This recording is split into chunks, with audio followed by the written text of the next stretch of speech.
Sir, ಇವತ್ತು ಅಖಿಲ ಭಾರತೀಯ ವಿದ್ಯಾರ್ಥಿ ಪರಿಷತ್ ಏನು KPSC ಆಗಿರತಕ್ಕಂಥ ಹಗರಣಕ್ಕೆ ಸಂಬಂಧಪಟ್ಟಂತೆ ಒಂದು ಮನವಿಯನ್ನು ಅವ್ರಿಗೆ ಯಾರು ಸಂಬಂಧಪಟ್ಟಂತಹ ಅಧಿಕಾರಿಗಳಿದ್ದಾರೆ ಅವರಿಗೆ ಅದ್ರ ಗಮನಕ್ಕೆ ತರಬೇಕು. ಅದನ್ನು ಸಂಪೂರ್ಣವಾಗಿ ಎಕ್ಸಾಮಿನೇಷನಲ್ಲಿ ಏನು ಅನ್ಯಾಯ ಆಗ್ತಾ ಇದೆ, ಬಡ ಮತ್ತು ಮಧ್ಯಮ ವರ್ಗದ ವಿದ್ಯಾರ್ಥಿಗಳು, ಲಕ್ಷಾಂತರ ಜನ ವಿದ್ಯಾರ್ಥಿಗಳು ಇವತ್ತು ಈ ಒಂದು ಕನಸನ್ನು ಇಟ್ಕೊಂಡು ಒಂದೊತ್ತು ಊಟಕ್ಕೂ ಕೂಡ ಕಷ್ಟಪಟ್ಟು ಇವತ್ತು ಓದ್ತಾ ಇದ್ದಾರೆ ಸರ್, ಕಾಂಪಿಟೇಟಿವ್ ಎಕ್ಸಾಮ್ಗಳಿಗೋಸ್ಕರ. ಆದರೆ ಇವತ್ತು ಗೌರ್ಮೆಂಟ್ ಜಾಬ್ಗಳು ಅಂತಕ್ಕಂಥದ್ದು, ಸರ್ಕಾರಿ ಹುದ್ದೆಗಳು ಅಂತಕ್ಕಂಥದ್ದು ಈ ಒಂದು ಕರ್ನಾಟಕ ರಾಜ್ಯ ಸರ್ಕಾರ, ಯಾವುದೇ ರಾಜಕೀಯ ಪಕ್ಷಗಳ ಅಧಿಕಾರದಲ್ಲಿರ್ಬೋದು, ಆದರೆ ಆ ಸರ್ಕಾರಗಳು ಏನು ಮಾಡ್ತಿದೆ ಅಂದರೆ ಹುದ್ದೆಗಳನ್ನು ಮಾರಾಟಕ್ಕೆ ಇಟ್ಟಿದ್ದಾವೆ ಸರ್.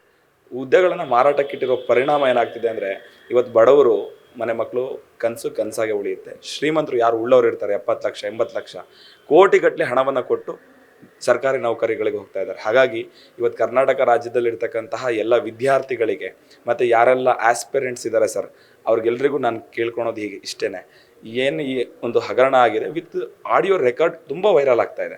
ಇದನ್ನು ನಾವೇ ಪ್ರಶ್ನೆ ಮಾಡಿಲ್ಲ ಅಂದ್ರೆ ಯಾರು ಪ್ರಶ್ನೆ ಮಾಡ್ತಾರೆ? ಲಕ್ಷಾಂತರ ಜನರ ಭವಿಷ್ಯ ಅಂತಕ್ಕಂಥದ್ದು ಒಂದ್ಸರಿ ಎಕ್ಸಾಮ್ನ ಕಂಡಕ್ಟ್ ಮಾಡಿ ಅಪಾಯಿಂಟ್ ಮಾಡ್ಕೊಳ್ಳಲಿಲ್ಲ ಅಂತಂದರೆ ಅವ್ರ ಏಜ್ ಮುಗಿದು ಸಾಕಷ್ಟು ಜನರ ಲೈಫೇ ಹಾಳಾಗೋಗುತ್ತೆ. ಅದಕ್ಕೋಸ್ಕರ ಹಾಕಿರುವಂಥ 2-3 ವರ್ಷದ ಎಫರ್ಟ್ ಹಾಳಾಗೋಗುತ್ತೆ. ಹಾಗಾಗಿ ನಾನು ಹೇಳೋದು ಇಷ್ಟೇ, ಇವತ್ತು ಕರ್ನಾಟಕ ರಾಜ್ಯದಲ್ಲಿರ್ತಕ್ಕಂಥ ಎಲ್ಲ ಆಸ್ಪಿರೆಂಟ್ಸ್ ಇರ್ಬೋದು ಮತ್ತು ಯಾರೆಲ್ಲ ನಾನು ಸರ್ಕಾರಿ ಹುದ್ದೆಗಳನ್ನು ಪಡೆದುಕೊಳ್ಬೇಕು ಅಂತ ಓದ್ತಿರೋಂಥ ವಿದ್ಯಾರ್ಥಿಗಳಿರ್ಬೋದು, ತಾವೆಲ್ಲರೂ ಕೂಡ ವಿದ್ಯಾರ್ಥಿ ಪರಿಷತ್ ಇನ್ನು ಕರ್ನಾಟಕ ರಾಜ್ಯದ ಪ್ರತಿ ಜಿಲ್ಲಾ ಕೇಂದ್ರಗಳಲ್ಲಿ ಹೋರಾಟಕ್ಕೆ ಕರೆ ಕೊಡುತ್ತೆ.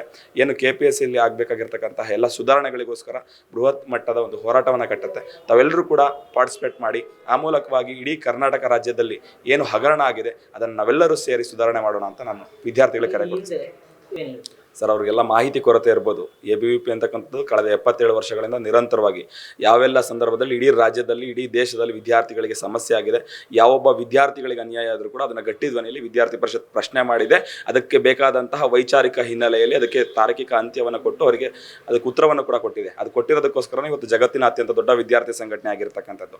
ಇವತ್ತು ಯಾರೋ ಏನೋ ಒಂದು ಇಂಟೆನ್ಷನ್ ಇಲ್ದಲೆ, ಮೋಟೋ ಇಲ್ದಲೆ ಸ್ಟಾರ್ಟ್ ಆಗುವಂತಹ ಯಾವುದ್ಯಾವುದೋ ಅವರ ಉದ್ದೇಶಗಳು ಬೇರೆ ಇರ್ಬೋದು, ಬಟ್ ಅವರಿಂದ ಇನ್ಸ್ಪಿರೇಷನ್ ತಗೊಳ್ಳೋಂತಹ ಅನಿವಾರ್ಯತೆ ಆಗಲಿ ಅವಶ್ಯಕತೆ ಆಗಲಿ ಈ ವಿದ್ಯಾರ್ಥಿ ಪರಿಷತ್ತಿಗೆ ಬಂದಿಲ್ಲ. ABVPಯ ಹೋರಾಟಗಳು ಯಾವತ್ತೂ ಕೂಡ ಒಂದು ಐಡಿಯಾಲಜಿಕಲಿಯಾಗಿ ನಡೆಯುತ್ತೆ, ಒಂದು ವೈಚಾರಿಕವಾಗಿ ನಡೆಯುತ್ತೆ. ಸುಮ್ಮನೆ ಇವತ್ತು ನೋಡಿ ಸರ್, ಆ ಒಂದು CJPಯ ಬಗ್ಗೆ ತಾವು ಹೇಳಿದ್ರಿ, ಇವತ್ತು ಎಷ್ಟು ಸಾರ್ವಜನಿಕ ಆಸ್ತಿಪಾಸ್ತಿಗಳನ್ನು ನಷ್ಟ ಮಾಡಿದ್ದಾರೆ.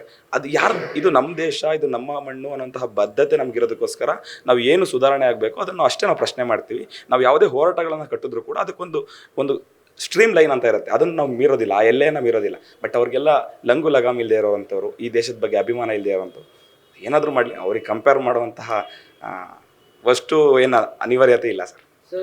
ಅದು ಹಿನ್ನೆಲೆಯನ್ನು ತೆಗೆದ್ರೆ ಯಾವೆಲ್ಲ ಸಂದರ್ಭದಲ್ಲಿ ನೇಮಕಾತಿ ಆಗಿದೆ ಆ ಎಲ್ಲ ಸಂದರ್ಭದಲ್ಲಿ ಹಗರಣಗಳಾಗಿದೆ. ಅದನ್ನು ನಿಮಗೆ ಸಾಕ್ಷಿಯ ಸಮೇತ ಮುಂದಿನ ದಿನಗಳಲ್ಲಿ ನಾವು ಬಿಚ್ಚಿಡ್ಲಿಕ್ಕೆ ಇಷ್ಟಪಡ್ತೀವಿ. PDO ಹುದ್ದೆಗಳ ನೇಮಕಾತಿ ಆಗಿರ್ಬೋದು, PSI ಹಗರಣ ಆಗಿರ್ಬೋದು, ಈ ರೀತಿ ಅನೇಕ ಘಟನೆಗಳಾಗಿರ್ಬೋದು. ಬಟ್ ಆದರೆ ಇನ್ನು ಮುಂದಕ್ಕೆ ಈ ರೀತಿ ಘಟನೆಗಳು ರಿಪೀಟ್ ಆಗದ ರೀತಿ ಸಂಪೂರ್ಣವಾಗಿ ಅದರ ಪಾವಿತ್ರ್ಯತೆಯನ್ನು ಕಾಪಾಡಬೇಕು. ಅದಕ್ಕೇನೆಲ್ಲ ಒಂದು ತಯಾರಿ ಬೇಕು, ಅದಕ್ಕೆ ಗೈಡೆನ್ಸ್ ಬೇಕು, ಅದನ್ನು ಸರ್ಕಾರ ತರಬೇಕು. ಅದಕ್ಕೆ ನಾವು ಆಗ್ರಹ ಮಾಡ್ತೀವಿ ಸರ್ ಅಷ್ಟೇ.